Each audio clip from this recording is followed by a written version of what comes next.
Selamat petang, salam sejahtera. Terima kasih karena bersama dengan saya di Nazilin Unity Channel. Share video ini kepada semua orang yang tengah dalam dilema nak mengundi siapa dalam PRN akan datang ini. Saudara-saudara sekalian, UMNO pernah cuba diharamkan oleh Muhyiddin dan juga Mahathir Mohamad. Jadi persoalan ialah, kalau ramai ahli UMNO pada ketika ini, khususnya di Kedah, yang cuba-cuba untuk mahu berada di atas pagar dan mahu pula menyokong Parti Bersatu Perikatan Nasional untuk menjadi kerajaan di sana, fikirkan betul-betul, beritahu mereka, share video ini, coba fikir begini, kenapa mereka nak undi parti yang cuba nak haramkan parti mereka? Dan kenyataannya ialah ketika Muhyiddin dan juga Mahathir mahu merancang nak mengharamkan UMNO ini, ialah ketika Bersatu menjadi kerajaan Pakatan Harapan, dan ketika itu Bersatu jadi kuat, mereka kuat cukup sokongan. Ketika itulah mereka merancang mahu mengharamkan UMNO. Ini adalah pendedahan Anwar Ibrahim sendiri, dipetik daripada BH Online. Anwar kata, dan saya pun kata, saya setuju dengan Anwar Ibrahim. Anwar Ibrahim kata, ketika mereka perlu UMNO, mereka sokong. Tapi ketika mereka tak perlu UMNO, tak pula diharamkan. Dan terbukti ketika Muhyiddin dalam bulan November dahulu perebutan kuasa berlaku, Muhyiddin terhege-hege nak minta bantuan, nak minta sokongan daripada UMNO dan Barisan Nasional. Lihatlah betapa mereka mementingkan diri sendiri. Ketika mereka nak sokongan UMNO, mereka mau pula menyelamatkan UMNO. Saya tak tahulah, kata Anwar Ibrahim, apa sebab rakyat nak pilih Bersatu dalam undi nanti. Saya nak beritahu orang UMNO yang goyang sekarang ini, sanggupkah kamu beri dukungan kepada parti yang berkuasa dan mahu mengharamkan parti keramat kamu, yaitu UMNO? Maukah kamu menyokong parti yang mahu mengharamkan parti Anda? Apakah jenis manusia yang boleh hianat amanah? Di mana dia marah Zahid pasal apa, kata Anwar? Sebab Zahid mengambil pendirian yang tegas kerana dia tahu sejarah ini. Sejarah apa? Sejarah di mana Muhyiddin dan juga Anwar Ibrahim nak haramkan UMNO. Jadi kalau dipikir betul-betul, Bersatu ataupun Muhyiddin juga Mahathir Mohamad hanya perlukan UMNO ketika perlu, tapi dah tak perlu mahu haramkan pula. Itu yang dikatakan oleh Anwar Ibrahim. Saudara-saudara sekalian, yang lebih penting lagi ialah, kalau dah jadi kerajaan nanti, sejauh mana Mahathir dan juga Muhyiddin akan menghargai UMNO dan orang-orang UMNO. Kalaulah UMNO itu diharamkan, mereka ni seperti kacang lubahkan kulit. Lebih kurang begitulah Anwar Ibrahim kata. Mereka lah yang diangkat. Mereka diangkat, Muhyiddin dan juga Mahathir diangkat menjadi orang politik yang terkenal di Malaysia. Menjadi Perdana Menteri Mahathir Mohamad, menjadi Timbalan Perdana Menteri Muhyiddin Yassin. Datang dari mana? Datang daripada parti UMNO. Lihat pada Anwar. Anwar kata, walaupun aku benci dengan UMNO waktu itu, berlawan dengan UMNO, tapi tak sampai nak mengharamkan UMNO. Itu sebabnya Anwar berjumpa dengan Muhyiddin Yassin. Pada waktu itu, kata Anwar Ibrahim, berlaku ketegangan, memang tegang. Anwar kata dia tidak setuju untuk Muhyiddin mengharamkan UMNO. Bahkan yang lebih luar biasa lagi,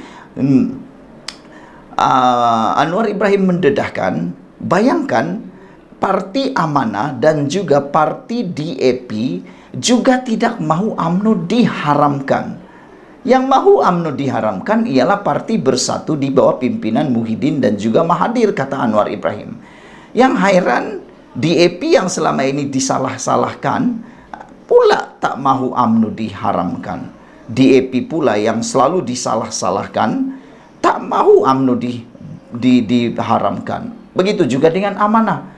Jadi, para penyokong dan pengundi UMNO yang berada di atas pagar ketika ini, yang tak tahu nak sokong siapa, yang asik nak menyalahkan DAP, yang asik nak menyalahkan Anwar Ibrahim, yang asik nak menyalahkan Zahid Hamidi, kononnya berpakat dengan Anwar Ibrahim dalam pakatan kerajaan. Anda harus fikir betul-betul. Kalau kalau Zahid Hamidi tidak menyertai kerajaan pakatan perpaduan sekarang, agak-agak apa jadi dengan UMNO? Apa jadi dengan UMNO? Ketika itu mungkin Muhyiddin dah jadi Perdana Menteri. Adakah Muhyiddin akan mengharamkan UMNO? Kita pun tak tahu.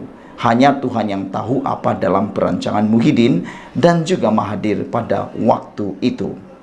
Saudara-saudara sekalian, kata Anwar Ibrahim, saya bukan ahli UMNO, tapi saya tak boleh faham apa politik sampai begini. Beza pendapat dengan Dr. Zahid Hamidi tidak mengapa, kata Anwar Ibrahim. Nak kritik silakan, boleh. Tapi salah Zahid apa, kata Anwar Ibrahim? Kerana dia bersama dengan kerajaan perpaduan, salah dia apa? Salah apa bersama dengan kerajaan perpaduan? Konon kerana dia gadai prinsip kepada DAP. DAP tak pernah mahu UMNO nak diharamkan, tapi bersatu bersama Muhyiddin dan juga Mahathir Mohamad pernah merancang nak haramkan UMNO. Itu pengakuan dan pendedahan Anwar Ibrahim. Sehingga Anwar Ibrahim kata dia sendiri pergi ke rumah Muhyiddin untuk menghalang supaya Muhyiddin menghalang Muhyiddin mengharamkan UMNO pada ketika itu. Saya ke rumah Muhyiddin, kata Anwar Ibrahim, berlaku ketegangan, memang tegang. Saya lawan UMNO masa itu, tapi saya tak setuju haramkan UMNO, kata Anwar Ibrahim. Inilah sifat pemimpin yang kita mahu. Bukan kacang lupakan kulit. Pemimpin yang keji ialah pemimpin yang lupakan kulit. Apa pendapat kamu semua? Sila share video ini supaya semua orang yang berada di atas pagar, yang mahu mengundi Parti Bersatu, para penyokong UMNO yang berada di atas pagar, khususnya di Kelantan, di Terengganu, di Kedah, Selangor, di Pulau Pinang dan juga Negeri Sembilan, supaya lebih berhati-hati. Pendedahan Anwar Ibrahim yang kali ini memang amat menarik perhatian saya. Itu sebab saya mengulas 2 kali tentang isu ini, kerana saya sangat jelas dengan apa yang dikatakan oleh Anwar Ibrahim. Pernyataan Anwar Ibrahim itu jelas sekali. Apabila Anwar Ibrahim kata, saya cerita pengalaman bagaimana Tun Mahathir dan Tan Sri Muhyiddin Yassin yang berpakat untuk haramkan UMNO, kata Anwar Ibrahim. Kata Anwar Ibrahim, kalau dalam politik kita lawan. Dia Muhyiddin kata tak boleh. Keputusan sudah dibuat untuk haramkan UMNO, kata Muhyiddin. Saya bercakap dengan Muhammad Sabu dan Lim Guan Eng ketika itu, kami tak setuju dan tak bersama dengan keputusan itu, kata Anwar Ibrahim. Jadi lepas ini rupa-rupanya DAP tak pernah mahu UMNO diharamkan, tapi bersatu Muhyiddin dan juga Mahathir merancang berpakat untuk haramkan UMNO. Fikir-fikirkan, sila share video ini di grup UMNO Anda supaya semua orang tahu. Berhati-hati ketika mengundi. Kita jumpa lagi, bye-bye. Selamat datang, salam sejahtera. Terima kasih karena bersama dengan saya di Nazilin Unity Channel. Hari ini pendedahan daripada Anwar Ibrahim yang mengatakan bahwa Tun Dr. Mahathir Mohamad dan Tan Sri Muhyiddin Yassin lah yang merancang mengharamkan UMNO ketika mentadbir negara selepas pilihan raya umum ke-14 PRU 14 yang lalu. Wow. Ini satu pendedahan yang Anda perlu ikuti dan memang menarik perhatian kita semua. Satu pendedahan yang harus Anda share kepada semua orang, terutamanya untuk menafikan, untuk membalas dakwaan. Kononnya ada mengatakan Anwar lah yang kononnya mahu mengharamkan UMNO dan sebagainya. Rupa-rupanya Anwar kata 2 pribadi ini, Tun Dr. Mahathir Mohamad dan Tan Sri Muhyiddin Yassin lah yang mahu merancang mengharamkan UMNO ketika mentadbir negara selepas pilihan raya umum PRU 14 yang lalu. Ramai orang yang tak sedar, rupa-rupanya Anwar Ibrahim ni memang sangat suka untuk menyelamatkan Parti Bangsa Melayu. Beliau menjaga keistimewaan orang Melayu. Kalau ada orang kata Anwar Ibrahim lupa tentang orang Melayu, itu satu dakwaan yang salah dan tidak berasas sama sekali. Datuk Seri Anwar Ibrahim mendakwa Dr. Ahmad Zahid Hamidi menjadi sasaran serangan lawan kerana Presiden UMNO itu mengetahui perancangan pembangkang untuk mengharamkan parti itu sebelum ini. Perdana Menteri mendedahkan Tun Dr. Mahathir Mohamad dan Tan Sri Muhyiddin Yassin merancang mengharamkan UMNO ketika mentadbir negara selepas pilihan raya umum ke-14. Jadi, kepada semua ahli UMNO yang ada di luar sana, khususnya yang melibatkan PRN 6 buah negeri, perhatikan baik-baik ini. Perhatikan baik-baik fakta yang disampaikan oleh Anwar Ibrahim ini. Kenapa Anda berminat untuk menyokong parti yang menyebabkan parti Anda diharamkan? Sepatutnya Anda menyokong mana yang menyokong parti Anda. Saudara-saudara sekalian, menurut Anwar, saya cerita pengalaman bagaimana Tun Dr. Mahathir Mohamad dan Tan Sri Muhyiddin Yassin pakat untuk haramkan UMNO. Saya ke rumah Muhyiddin, memang tegang. Saya lawan UMNO masa itu. Tetapi saya tak setuju haramkan UMNO, kata Anwar Ibrahim. UMNO ada sejarah sendiri, sejarah perjuangan kebangsaan. Ini parti ibu bapa saya.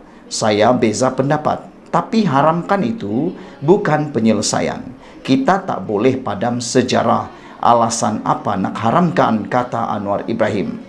Ini perlu dijawab oleh Tun Mahathir Mohamad dan juga Muhyiddin Yassin. Apa sebab mereka nak haramkan parti UMNO? Sedangkan Mahathir Mohamad lahir menjadi legenda, menjadi negarawan yang hebat kerana UMNO. Begitu juga dengan Muhyiddin Yassin. Tapi tak tahulah, ada pepatah mengatakan kacang lupakan kulit. Adakah Tun Mahathir Mohamad dan juga Muhyiddin Yassin seperti pepatah itu? Kacang lupakan kulit, yang menaikkan mereka, yang menjadikan mereka luar biasa hebat kerana UMNO. Tapi Anwar kata, apa sebab UMNO nak diharamkan? Kalau dalam politik kita lawan dia. Muhyiddin kata tak boleh. Keputusan sudah dibuat untuk haramkan UMNO. Saya bercakap dengan Muhammad Sabu dan Lim Guan Eng ketika itu. Kami tak setuju dan tak bersama dalam keputusan itu, kata Anwar Ibrahim. Ini satu pendedahan yang saya tak pernah tahu. Saya berterus terang, saya tak pernah tahu. Tapi apabila Anwar Ibrahim menyatakan ini satu pendedahan yang pastinya mencungkil segala pemikiran kebijaksanaan kita. Anwar berkata demikian ketika berucap dalam jelajah madani dan pelancaran jentera perpaduan Kedah di Padang Awam Pekan Guar Cempedak di sini. Hadir sama Presiden UMNO Datuk Seri Ahmad Zahid Hamidi, Setiausaha Agung PH, Datuk Seri Saifuddin Syihsan Ismail dan Presiden Amanah. Berikutan itu Anwar mempersoalkan sama ada ahli UMNO sanggup mengundi bersatu yang sebelum ini pernah merancang untuk mengharamkan parti mereka. Saya fikir adalah sesuatu yang luar biasa. Mungkin tak berapa pintar kalau kata mereka mengundi orang yang cuba membunuh parti mereka sendiri. Mereka ini memang tak dapat fikirlah kalau begitulah yang mereka lakukan. Saya nak beritahu orang UMNO yang goyang sekarang ini. Sanggupkah kamu beri dukungan kepada parti sebaik Muhyiddin buat kuasa dan akan mengharamkan parti keramat kamu? Itu persoalannya. Tapi yang hairannya Muhyiddin mahu juga pula memancing undi arah parlimen daripada UMNO. Nak haramkan UMNO tapi nak bergantung pada UMNO menjadi Perdana Menteri. Bukankah itu sesuatu yang pelik?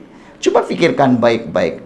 Hanya ambil apabila berguna, tapi bila tak berguna lagi dibuang begitu saja. Tapi Anwar Ibrahim tidak seperti itu. Dari dulu sampai sekarang beliau menghormati UMNO. Apa jenis manusia yang khianat amanah, kata Anwar Ibrahim. Dia marah Zahid pasal apa? Sebab Zahid mengambil pendirian yang tegas kerana dia tahu sejarah ini. Pilihan masa itu apa? PAS, bersatu, minta bersama dengan UMNO. Masa dia lemah, minta pertolongan UMNO. Andai kata dia kuat, UMNO memang nak diharamkan bersama bersatu daripada awal ditubuhkan untuk menggantikan UMNO, katanya.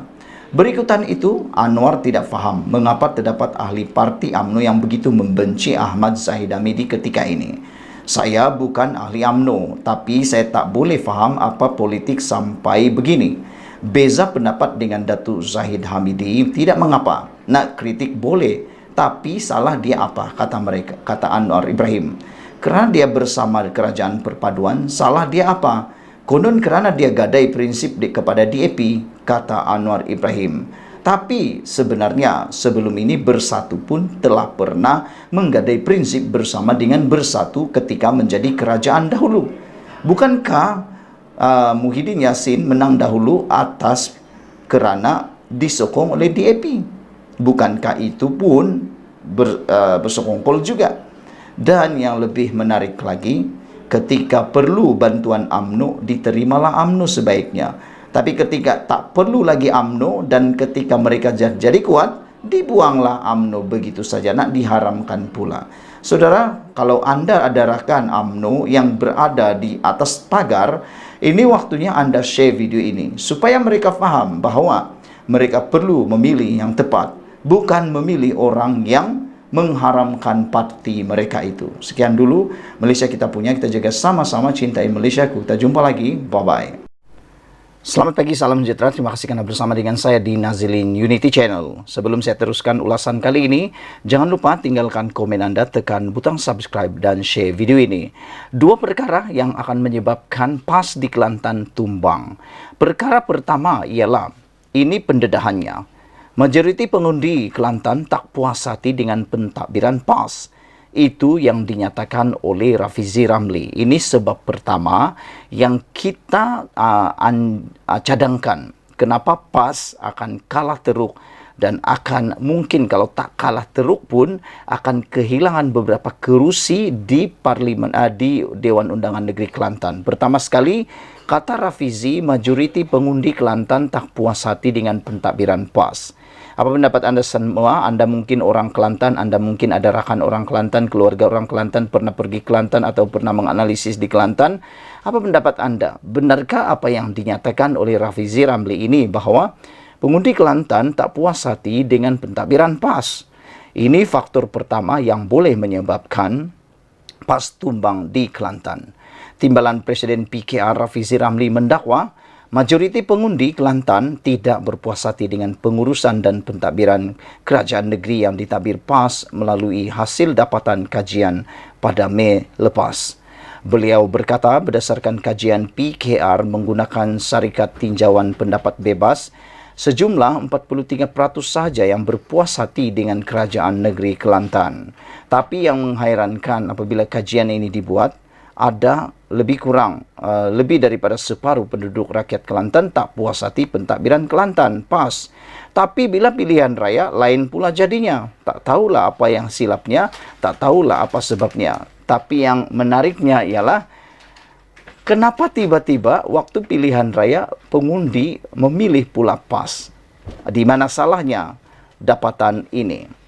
Setiap bulan kami mengukur penarafan tahap puas hati Perdana Menteri, Menteri, Kerajaan Persekutuan dan Kerajaan Negeri tiap-tiap bulan sejak Jun 2016. Jadi kami ada angka yang sangat panjang dan untuk tahun 2023 daripada Januari lagi memang ada penurunan dan peralihan dalam kalangan pengundi Kelantan.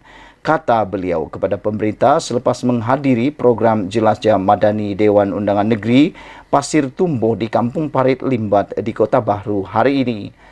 Mengulas lanjut, Rafizi yang juga pengarah pilihan raya PKR berkata, beliau yakin hasil kajian itu merupakan gambaran sebenar dilema yang sedang dihadapi pengundi di Kelantan. Mereka faham selepas 33 tahun Kelantan terbelakang dalam banyak perkara, dari segi pembangunan, membasmi kemiskinan dan infrastruktur asas, katanya. Beliau berkata, kini terpulang kepada PKR, UMNO dan Amanah untuk meyakinkan pengundi atas pagar bahawa mereka boleh meletakkan harapan kepada kerajaan perpaduan. Kami ada lebih kurang 4 minggu dari sekarang. Jadi insya-Allah tumpuan saya ialah untuk bekerjasama dengan pimpinan lapisan kedua dalam kerajaan perpaduan dan pimpinan di peringkat negeri untuk pastikan momentum kempen dan persediaan itu berlaku di segenap peringkat, sementara pimpinan paling kanan seperti Perdana Menteri, Timbalan Perdana Menteri menumpukan untuk membina gelombang rakyat melalui program besar, kata beliau lagi. Itu faktor pertama.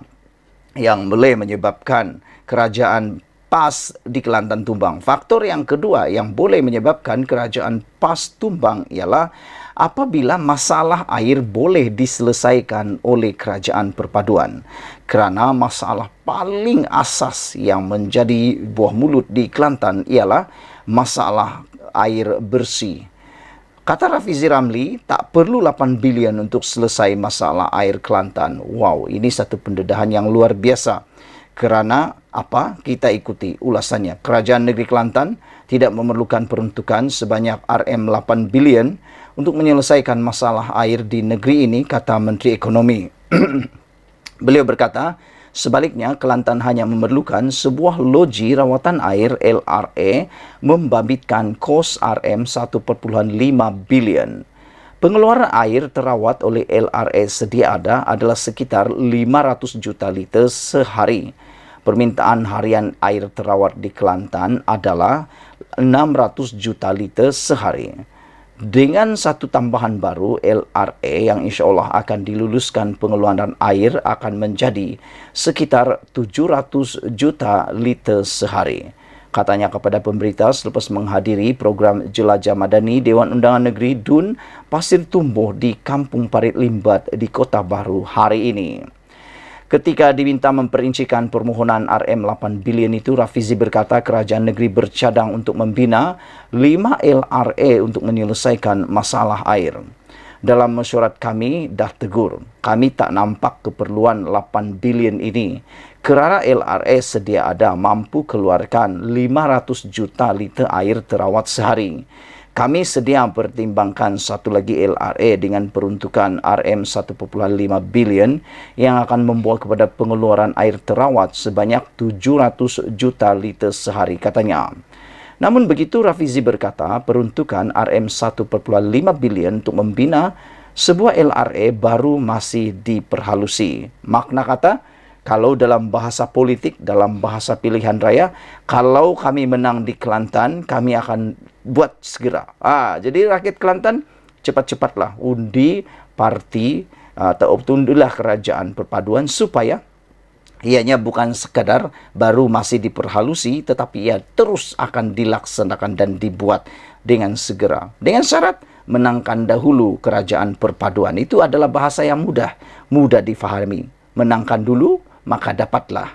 Sekiranya diluluskan, RM5.1 bilion adalah tambahan kepada 500 juta ringgit yang diumumkan Perdana Menteri Datuk Seri Anwar Ibrahim dan 1 bilion oleh Timbalan Perdana Menteri Datuk Seri Ahmad Zahid Hamidi sebelum ini, katanya lagi. Jadi saudara-saudara sekalian, itu dua perkara yang harus dipertimbangkan oleh rakyat Kedah sebelum memilih, sebelum mengundi pada kali ini. Pertama sekali, menurut kajian yang dibuat oleh pasukan Rafizi, majoriti pengundi Kelantan tak puas hati dengan pentadbiran PAS.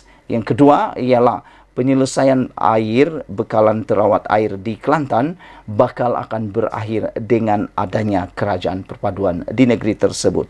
Dengan perkataan yang lebih baik ialah anda menangkan kerajaan perpaduan di Kelantan, anda akan dapat habuan anda. Jadi, apa kata kalau anda undi? Untuk cuba dululah kan. Kalau rasa-rasa tak puas hati, 5 tahun akan datang, ada lagi masa untuk kita menjalankan tanggungjawab, membuat undi yang seterusnya pula. Kuasa ada di tangan atau di hujung jari anda. Pangkahlah dengan betul sebelum anda rasa terlambat dan kerugian. Kerana seperti Rafizi kata, Kelantan berada terbelakang berbanding dengan negeri-negeri yang lain. Ada kebenarannya, terpulang pada anda. Tekan butang subscribe, share video ini, kita jumpa lagi. Bye-bye.